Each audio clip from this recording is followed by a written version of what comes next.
오늘 말씀의 제목은 오직 하나님의 이름을 위하여입니다. 솔로몬이 성전 건축할 결심을 한 이유와 목적에 대해서 오늘 본문에서 말씀하고 있습니다. 즉 솔로몬이 성전을 건축하는 이유는 오직 하나님의 이름을 위하여서였다는 것입니다. 인간의 어떤 이유가 아닌 하나님의 이름을 위하여서 결단하는 것이라는 것을 반복해서 솔로몬은 강조하고 있습니다. 아버지 다윗 왕 때부터 우호정이었던 두로 왕 후람에게 성전 건축에 필요한 자재와 인력을 요청하는 서신을 사절단에게 보냅니다.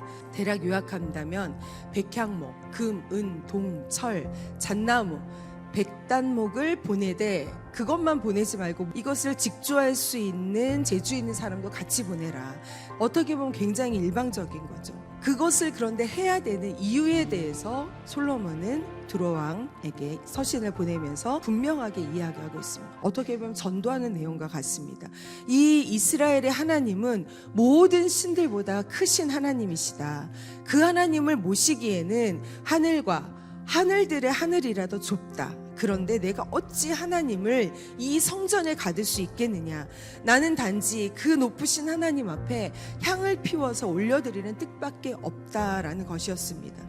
솔로몬은 자신이 성전을 지음으로 그 하나님을 거기에 가둘 수 없다라는 것을 알았습니다. 왜? 하나님은 이방 신과는 다른 하나님이기 때문입니다. 우리가 섬기는 하나님은 어떤 형상에 어떤 장소에 묶이시는 자가 아닌 줄로 믿습니다. 우리 하나님은 하늘 위에 하늘마저도 그 이름을 다 담을 수 없기에 우리는 성전을 지어 그 하나님을 예배하는 것뿐입니다. 그 목적이 상실된다면 그곳은 아무리 크고 아름다운 성전이라 해도 더 이상 하나님은 그곳에 자신의 이름을 두지 않습니다. 솔로몬의 서신에 두로 왕이 이렇게 환신을 보냅니다. 천지를 지으신 이스라엘의 하나님 여호와는 송축 받으실지로다. 두로 왕은 요청을 다 응해줄 뿐만이 아니라 구하지 않은 것 이상으로 솔로몬을 돕습니다. 하나님께서 허락하신 일이라면 두려워하지 말아야 합니다. 왜냐하면 하나님께서 모든 것을 책임져 주시기 때문입니다. 솔로몬 왕이 되어서 가장 중요하게 여긴 것은 하나님을 위해서 행하는 것은 무엇이든지 기쁘게 했다라는 것입니다. 하나님이 기뻐하시는 제사를 1000번이나 걸쳐서 드렸습니다.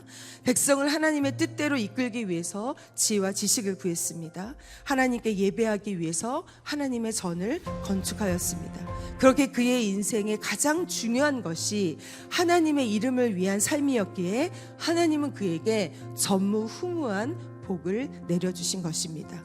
우리 신앙의 목적도 분명합니다. 하나님의 영광을 위해서 살아야 될 줄로 믿습니다. 하나님을 위하여 사는 사람, 하나님의 이름을 위하여 사는 인생을 지금도 찾고 계십니다. 그 사람이 바로 저와 여러분이 되기를 주님의 이름으로 축원합니다.